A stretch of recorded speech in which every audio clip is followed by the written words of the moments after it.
Abakkolinso Essuula 15. Abooluganda, mbajjukiza amawulire amalungi ge nabategeeza ne mugakkiriza era mwe munyweredde, era ag'okubalokola bwe munaagakuumira ddala nga bwe nagabategeeza. Bwe kitaba bwe kityo, mpozzi nga mwakkiririza bwereere.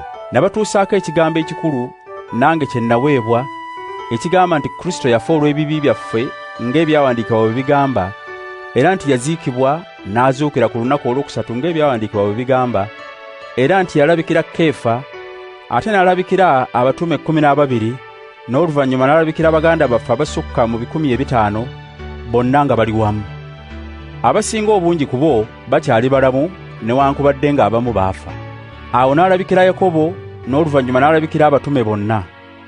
Bwe yamala okulabikira abo bonna, n'alyoka alabikira nange, newankubadde nga ninga omwana omusowole, kubanga nze nsembayo mu batume, era sisaanira na kuyitibwa mutume, kubanga nayigganya ekibiina ky'abakkiririza Katonda mu Kristo.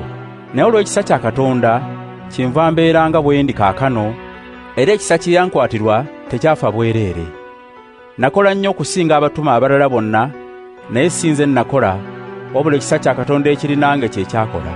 Oba yali nze oba bo, bwe tutyo bwe tutegeeza abantu, era bwe mutyo bwe mwakkiriza. Kale obanga abantu bategeezebwa nti Kristo yazuukira, lwaki abamu mu mmwe bagamba nti tewali kuzuukira? Kale obanga tewali kuzuukira, ne Kristo teyazuukira. Era obanga Kristo teyazuukira, bye twabategeeza tebiriiko kye bigasa, era n'okukkiriza kwammwe tekugasa. Ate era tubanga abayogera eby'obulimba ku Katonda, kubanga twakakasa nti Katonda yazuukiza Kristo gw'ataazuukiza, bwe kibanga ddala abafu tebazuukira. Kale obanga abafu tebazuukira, ne Kristo teyazuukira. Obanga Kristo teyazuukira, okukkiriza kwammwe tekuliko kye kugasa, era mukyali mu bibi byammwe. Era n'abo abaafa nga bakkiriza Kristo baazikirira. Obanga Kristo tumusuubiramu bya bulamu buno bwokka, tuli baakusaasirwa okusinga abantu bonna. Naye kyamazima Kristo yazuukira. Ekyo kye kikakasa nti n'abo abaafa balizuukira. Kubanga okufa bwe kwaleetebwa omuntu, era n'okuzuukira kwaleetebwa muntu. Kuba ng'abantu bonna bwe bafa olwa Adamu, era bwe batyo bonna balifuuka balamu olwa Kristo, kyokka buli omu mu luwalo lwe. Kristo ye yasooka, era bw'alijja ababe ne baddako, olw'enkomerero n'eryoka etuuka. Kristo ng'amaze okuggyawo obufuzi bwonna n'obuyinza bwonna era n'amaanyi gonna, n'akwasa Katonda Kitaawe obwakabaka, kubanga Kristo ateekwa okufuga okutuusa lw'alirinnyirira abalabe be bonna. Omulabe we alisembayo okuzikirizibwa ye kufa, kubanga kyawandiikibwa nti, Katonda yamuwa okufuga ebintu byonna. Naye bwe kyogera ku bintu byonna, tekitwaliramu Katonda eyawa Kristo okufuga ebintu byonna. Ebintu byonna bwe birimala okussibwa mu buyinza bwa Kristo, olwo Kristo yennyini, mwana, n'alyoka afugibwa Katonda eyamuwa okufuga byonna, era olwo Katonda n'alyoka afugira ddala byonna. Obanga abafu tebazuukira, abo ababatizibwa ku lw'abafu bagenderera ki? Kale lwaki babatizibwa ku lw'abafu? Era ffe lwaki tweteeka mu kabi buli kaseera? Abooluganda, olw'okwenyumiriza kwe munninamu era kwe nsanyukiramu mu Kristo Yesu Mukama waffe, nnyinza okukakasa nti nfa buli lunaku. Kale obanga nalwana n'ensolo mu Efeso ng'omuntu obuntu, kingasa ki? Obanga abafu tebazuukira, kale tulye tunywe, kubanga enkya tujja kufa. Temulimbibwalimbibwanga, kubanga emikwano emibi gyonoona empisa ennungi. Mweddemu, mulekeraawo okukola ebibi, kubanga abamu mu mmwe tebamanyi Katonda. Kino nkyogera kubakwasa nsonyi. Naye omuntu ayinza okubuuza nti, abafu bazuukira batya? Era nti, mubiri gwa ngeri ki gwe bajja nagwo? Musirusiru ggwe, ensigo gy'osiga temeruka nga tennafa, era eyo gy'osiga eba mpeke buweke, oba ya ŋŋano oba ya ngeri ndala, so tekiba kimera nga bwe kiribanga kimaze okukula. Naye Katonda agiwa omubiri nga bw'ayagala, era buli ngeri ya nsigo agiwa omubiri gwayo, kubanga emibiri gyonna tegiba gya ngeri emu. Waliwo ogw'abantu, waliwo ogw'ensolo, waliwo ogw'ennyonyi, era waliwo n'ogw'ebyennyanja. Waliwo emibiri egy'omu ggulu n'emibiri egy'omu nsi. Naye ekitiibwa ky'egy'omu ggulu kirala, era n'eky'egy'omu nsi kirala.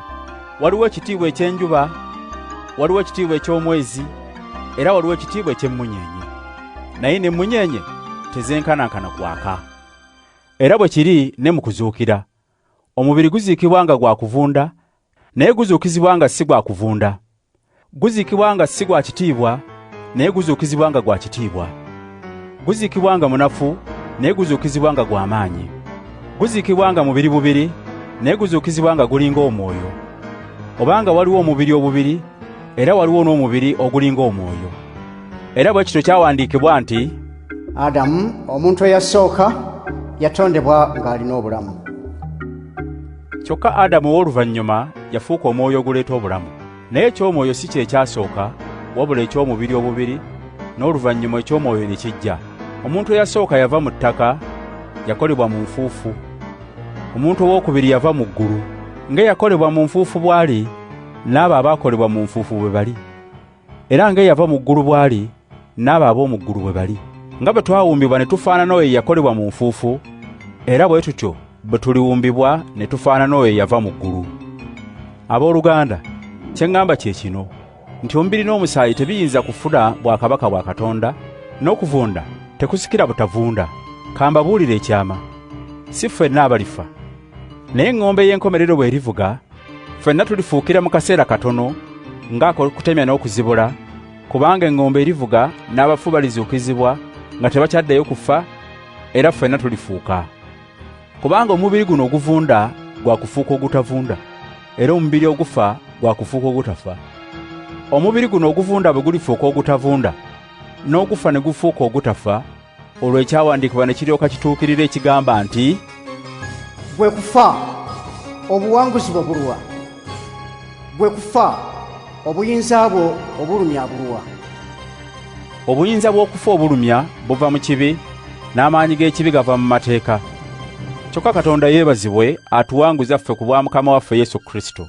N'olwekyo baganda bange abaagalwa, mubenga banywevu era abatasagaasagana.